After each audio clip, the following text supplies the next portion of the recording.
Assalamualaikum warahmatullahi wabarakatuh. Waalaikumsalam warahmatullahi wabarakatuh. Nah, hari ini kita akan membahas tentang bagaimana terkait dengan membangun pasar. Salah satu poin penting adalah kita akan men-setting ataupun akan membuat strategi produk yang kita miliki atau yang akan kita pasarkan. Berarti kalau kita berbicara tentang membangun pasar, yang harus kita lakukan di awal adalah bagaimana kita akan membangun strategi produknya. Nah, terkait dengan strategi produk, ada beberapa pertanyaan yang akan kita jawab, yaitu yang pertama, apa sebenarnya karakteristik dari produk dan bagaimana pemasar akan mengklasifikasikan produk. Jadi kalau kita memiliki produk kita akan ditanya apa sebenarnya karakteristik dari produk yang akan kita pasarkan. Yang kedua juga bagaimana kita sebagai pemasar nanti akan mengklasifikasikan produk yang kita miliki tersebut. Taruhlah kita memiliki beberapa produk dan kalau kita berusaha dalam skala yang besar tidak mungkin kita hanya akan menjual satu produk, tapi tentunya beberapa produk dan pertanyaan itu adalah harus terjawab bagaimana kita mengklasifikasikan produk kita. Yang kedua, bagaimana perusahaan akan dapat mengklasifikasikan produk tersebut. Ya, ini terkait dengan poin kedua di bagian kedua dari poin yang pertama tadi. Kemudian bagaimana perusahaan dapat membangun dan mengelola campuran produk atau disebut juga sebagai product mix ya. Dan juga bagaimana line produksinya ataupun alur produknya tersebut seperti apa, baik mungkin nanti bisa dilihat sebagai bahan dalam proses produksinya ataupun dalam proses kita melakukan distribusi produk tersebut di pasaran. Selanjutnya, bagaimana perusahaan dapat menggabungkan produk untuk menciptakan merek atau bahan merek yang kuat. Jadi ketika kita kemarin menyinggung brand, ya brand sudah punya karakteristik tertentu dan tentunya nanti dalam proses ketika kita akan melemparkan produk yang kita miliki ke pasaran, nah ini dikaitkan juga dengan bagaimana kita akan menciptakan merek tersebut di pasaran ataupun mungkin saja juga yang disebut sebagai bahan merek berarti belum menjadi merek, masih ingredient ya. Adanya akan menjadi merek yang kita jual. Kemudian bagaimana perusahaan dapat menggunakan kemasan, kemudian label atau pelabelan, jaminan sebagai alat pemasaran. Jaminan sendiri kan ada yang disebut dengan garansi, ada yang disebut dengan warranty. Tolong nanti teman-teman cari apa bedanya warranty sama garansi itu apa ya. Nah, kira-kira ketika kita akan masuk ke pasar tersebut terkait dengan produk ini, kita harus bisa atau mampu menjawab poin-poin tentang strategi produk tersebut. Apa itu sebenarnya produk? Produk adalah suatu benda apapun ya yang akan kita tawarkan ke pasar. Yang gunanya adalah untuk memenuhi keinginan atau kebutuhan dari siapa? Dari konsumen kita. Baik berupa barang fisik, jasa, baik pengalaman atau experience, event atau acara, orang, tempat, properti, organisasi, informasi, ide, dan sebagainya. Inilah yang disebut dengan produk. Kemudian, ini kita lihat dari produk yang akan kita tawarkan di pasaran ini, bagaimana struktur atau komponen yang ada di pasar penawaran itu. Nah, jadi nanti akan ada pasar penawaran yang bersifat nanti atraktif atau ya mereka biasanya akan begitu sigap akan menawarkan barang-barang yang ada di pasar tersebut. Biasanya akan menggunakan acuan sebagai value based price atau price yang akan didasarkan kepada nilai yang akan ditawarkan kepada konsumen. Ya, berupa nanti dapat kita lihat produk features-nya seperti apa, kualitasnya seperti apa. Kemudian juga ada juga bagian dari pelayanan atau service mix dan kualitinya seperti apa yang ditawarkan itu. Nah, ada perusahaan itu kan ada yang memang menawarkan produk berupa barang. Nah, kemudian juga khusus terpisah ada yang juga jasa. Tetapi biasanya kalau produk yang ditawarkan berupa barang, nanti akan ada campuran ataupun ada kombinasi dengan servis yang ditawarkannya. Membeli mobil, ya mobil itu kita beli berupa barang, tetapi juga biasanya tidak terlepas dari barang yang kita beli tersebut akan ada servis atau pelayanan yang menjadi bagian yang tidak terpisahkan dari apa yang kita beli. Sampai sini ada pertanyaan? Silakan. Baik, kalau tidak ada kita lanjutkan. Ya. Nah, ini produk yang kita pasarkan ada 4 level atau 4 tingkatan produk yang akan kita tawarkan. Ada dalam level core benefit atau memang benar-benar manfaat yang dijual. Ada basic product, berarti selain dari manfaat yang ingin dicari oleh konsumen, nanti akan ditambah fungsi atau feature lain. Kemudian ada expected product, berarti expected product sudah lebih ataupun pada level yang mencakup core benefitnya, kemudian basic function dari produk itu. Kemudian augmented product ini berarti produk yang terkait juga dengan bahan-bahan ataupun aksesoris tambahan yang akan melengkapi produk tadi. Kemudian terakhir ada potensial produk, berarti produk ini bersifat potensi atau belum diwujudkan tapi akan bisa dibuat nanti yang akhirnya akan memberikan benefit kepada konsumennya. Ini 5 level dari produk atau 5 tingkatan dari produk yang akan nanti dipasarkan itu. Nah, kemudian bagaimana skema untuk pengklasifikasian produk yang kita miliki? Ini tergantung kepada durability-nya, kemudian juga tangibility-nya. Kalau durability kan daya tahan, kalau tangibility ini kepada wujudnya. Kemudian ada juga faktor penggunaan atau use dari produk itu sendiri. Nah, durability dan tangibility biasanya nanti akan terkait ataupun akan memunculkan pengklasifikasian beberapa macam barang. Yang pertama adalah non-durable goods, kemudian ada durable goods, kemudian ada services. Nah, jadi lihat dari daya tahannya, barang-barang itu pun akan dibagi-bagi atau akan diklasifikasikan. Ada barang yang tahan lama, ada barang yang tidak tahan lama. Ya, ini dilihat dari 3 aspek atau 3 skema tadi, durability, tangibility, dan use itu. Kemudian durability dan tangibility menghasilkan atau akan memberikan atau memunculkan 3 jenis barang tadi.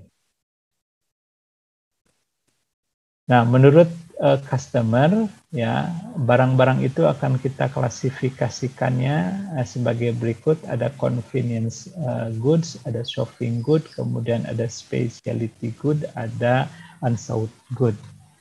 Kalau shopping good biasanya barang itu akan diputuskan akan dibeli setelah mengompar ataupun membanding-bandingkan harga, baru kemudian akan membuat keputusan. Kemudian specialty good berarti barang-barang yang memiliki kekhasan atau karakteristik yang khusus sebagai acuan ataupun sebagai dasar pemutusan orang atau konsumen akan membeli barang tersebut. Convenience good itu macam-macamnya, ada bahan pokok, kemudian jadi barang-barang yang dibeli hanya akan melibatkan aspek emosional secara minimal, ya. Jadi bisa dibeli dengan cepat lah, kira-kira seperti itu. Biasanya itu adalah kebutuhan sehari-hari dan kita tidak usah berpikir lama untuk memutuskan membelinya. Nah, kemudian secara industri pembagiannya ada material and parts, berarti ini adalah bahan baku ya, kemudian bagian-bagian atau spare part yang akan dijadikan sebagai alat untuk membuat produk tersebut. Ada capital item, ini yang akan dijadikan sebagai modal. Kemudian ada supplies ataupun business services ya yang akan diberikan ataupun akan dijual kepada perusahaan yang membelinya atau yang akan memproduksi barang lebih lanjut. Nah, kemudian juga ada pemisahan atau ada pembedaan produk-produk didasarkan kepada produk form atau bentuk produknya. Kemudian ada feature-nya, kemudian juga ada yang bersifat customisasi atau customization. Kemudian ada juga dilihat dari performance yang ditawarkannya, kemudian ada conformance ya, kesesuaiannya seperti apa, kemudian juga tadi ada durability, berarti daya tahannya, ada kehandalannya atau reliability, kemudian juga ada repairability-nya, jadi bisa di-repair atau bisa diperbaiki atau tidak. Nah, jadi akan dipisahkan atau akan dibedakan menurut bagian ataupun menurut pemisahan-pemisahan atau karakteristik ini. Silakan nanti teman-teman kalau akan melihat contoh ya bentuk produk seperti apa, kemudian feature-nya seperti apa, sampai nanti yang terakhir adalah repairability-nya itu seperti apa. Nah juga ada style ya ataupun jenis ataupun gaya lah kira-kira ya yang kalau kita bisa simpulkan seperti itu ya. Bahwa barang itu kita pilih juga karena bentuknya yang katakanlah membuat atau stylenya khusus kira-kira seperti itu. Nah, menurut desainnya ada desain yang kita dalam terkait dengan produk ini ada yang disebut sebagai design differentiation. Contohlah Aqua gitu ya, ada pembedaan atau ada diferensiasi dari desainnya. Ada yang dalam bentuk katakanlah galon, ada dalam bentuk botol 1,5 liter, ada botol 600 ml dan seterusnya sampai ada dalam bentuk cup atau gelas. Ya. Jadi desain pun bisa berbeda-beda atau bisa dibedakan atau bisa sesuai dengan target pasar yang akan kita targetkan atau akan kita kejar ketika kita akan menjual barang atau produk yang kita inginkan. Ya, kalau untuk konsumsi di rumah dalam jangka yang lebih panjang dan ada dispenser ya tentunya diberikannya adalah galon ya termasuk di kantor-kantor juga dan sebagainya. Kapan apa target dari Aqua Glass misalnya? Pasti teman-teman tahu ya karakteristik apa yang akan menggunakan Aqua dalam gelas tadi. Kalau dalam 600 liter kapan, dalam 1,5 liter kapan, itu pun teman-teman bisa identifikasi. Juga ada service differentiation, ya. Jadi dari kemudahan mengordernya, dari kemudahan untuk mengurutkannya, ya, ordering easy-nya seperti apa. Kemudian dari aspek delivery ataupun pemberiannya atau penyampaiannya kepada konsumen. Dari sisi instalasi, kemudian juga ada yang terkait dengan aspek customer training atau memberikan pelatihan kepada konsumen kita. Kemudian ada customer consulting, bagaimana customer itu akan melakukan konsultasi ataupun katakanlah ingin meminta pendapat ataupun untuk misalnya penggunaan dari barang tersebut dan seterusnya. Juga dari sisi maintenance and repair, berarti pemeliharaan dan bagaimana memperbaikinya. Nah, dari sisi service ada juga yang terkait dengan return. Return itu berarti kan kemungkinan kita akan mengembalikan barang yang kita beli apabila misalnya tidak cocok dan sebagainya.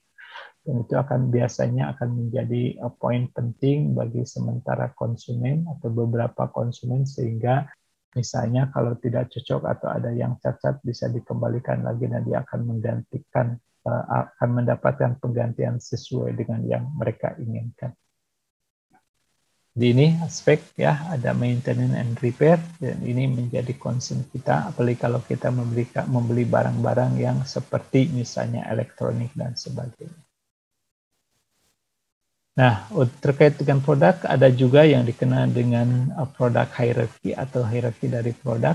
Ya, dari mulai yang paling bawah itu adalah need family. Jadi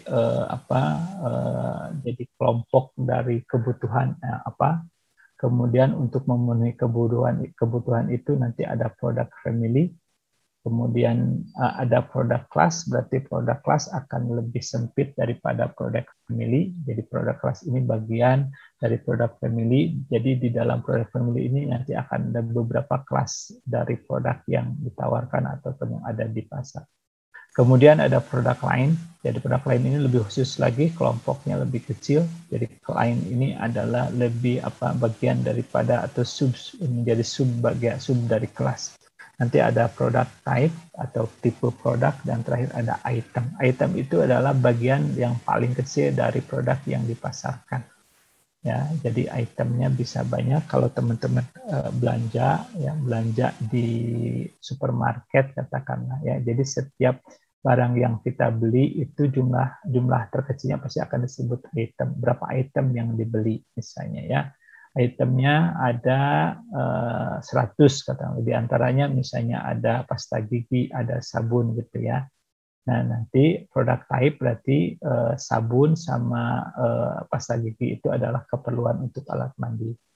Dan nanti produk lainnya apa, itu lain lagi, misalnya produk kelasnya apa, family-nya apa ya.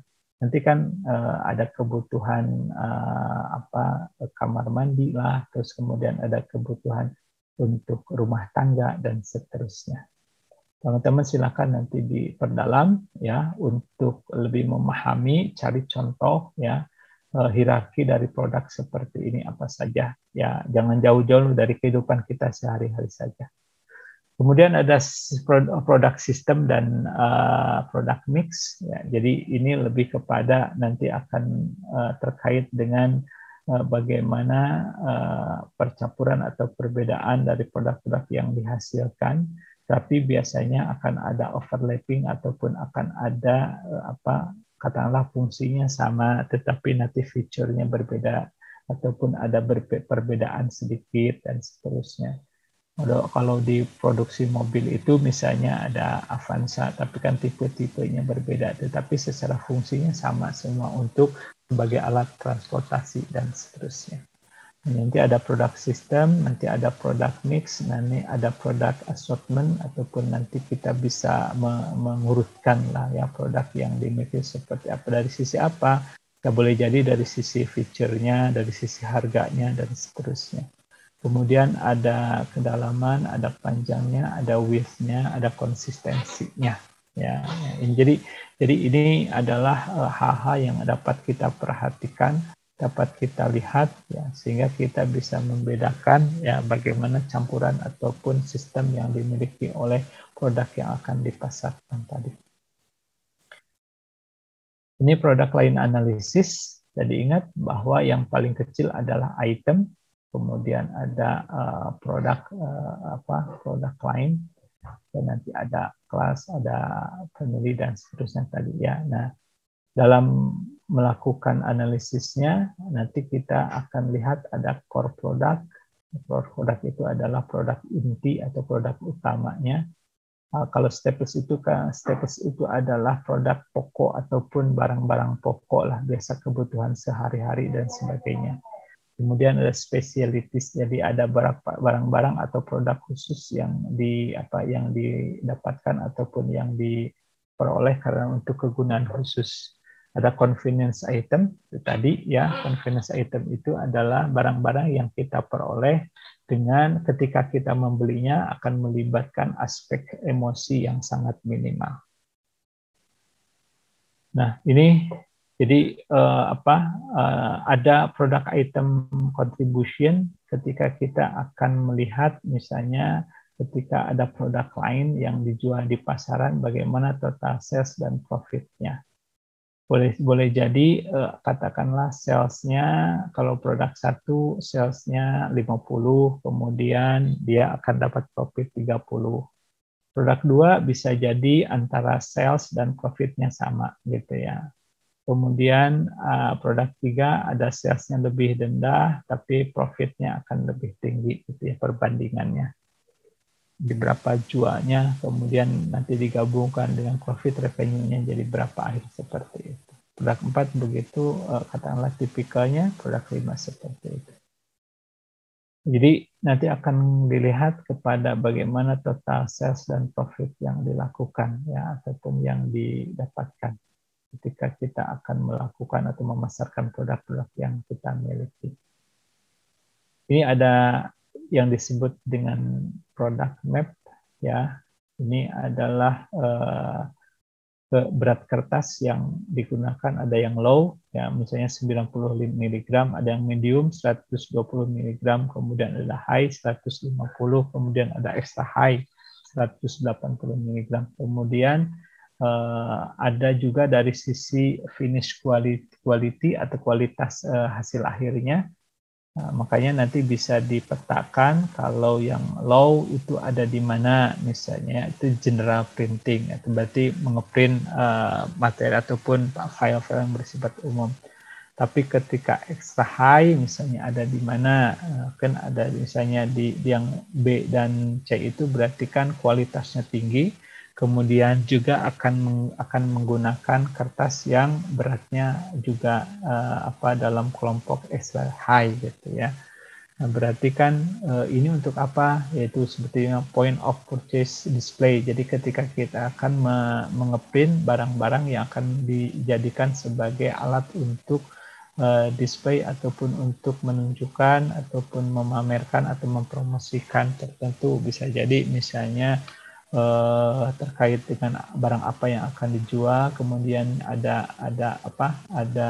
petunjuknya, itulah akan di print dengan kualitas yang tinggi dengan berat dari kertas yang tinggi katakan ataupun yang high, yang extra high yang misalnya 180 mg, kira-kira seperti itu.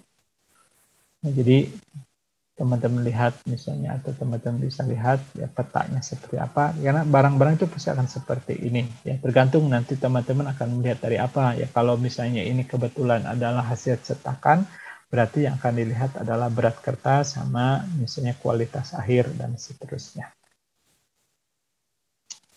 Nah, ada juga dalam strategi pemasaran itu yang disebut sebagai line stretching dan line filling. Kalau line stretching ini adalah strategi yang dikembangkan oleh perusahaan di mana produk baru diluncurkan di lini produk yang sama, tetapi di luar jangkauan produk saat ini. Berarti kita akan memperluas pasar ya, dengan beberapa fitur tambahan atau yang berbeda. Ya, lain produk itu berarti sama ya, artinya bahwa area ataupun targetnya yang sama, tetapi akan ditambah fiturnya. Nah, strateginya ada yang down market stretch, ada yang up market stretch, kemudian ada juga yang two-way stretch. Teman-teman, down market sama up market ini terkait dengan pricing-nya. Jadi kalau down market berarti akan dijual dengan harga yang lebih rendah ya dari yang di line saat ini ada di line. Kalau up market berarti akan dijual dengan lebih tinggi. Kalau two-way stretch berarti bisa dia akan mengambil harga bisa lebih rendah atau lebih tinggi. Kalau line filling berarti ini akan menambahkan lebih banyak produk ya kepada line produk yang saat ini ada, agar tidak meninggalkan celah ya yang mungkin saja celah tersebut akan dimasuki ataupun akan dioptimalkan oleh pesaingnya. Jadi ini adalah strategi menambah lebih banyak produk ya. Jadi hanya untuk tujuan agar celah yang artinya yang tidak tertutupi oleh produk yang saat ini bisa dimanfaatkan oleh produk ataupun oleh produk yang baru yang diluncurkan ini. Nah, di dalam strategi pemasaran ada juga istilah pruning. Pruning ini adalah pemangkasan merek yang sifatnya lemah. Ya, kemudian kita akan mengambil barang-barang yang ada di pasaran saat ini, artinya dipangkas, akan dikurangi ya.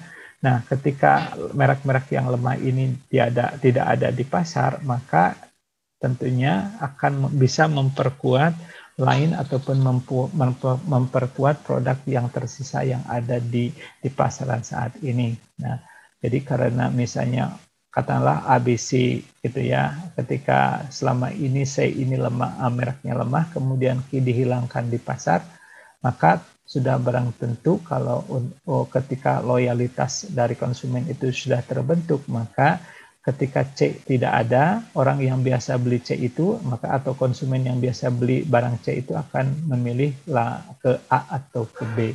Tapi sekali lagi, strategi ini harus dibarengi juga dengan strategi agar dapat dipastikan si konsumen yang selama ini membeli barang C itu tidak lari ke kompetitor atau pesaing kita.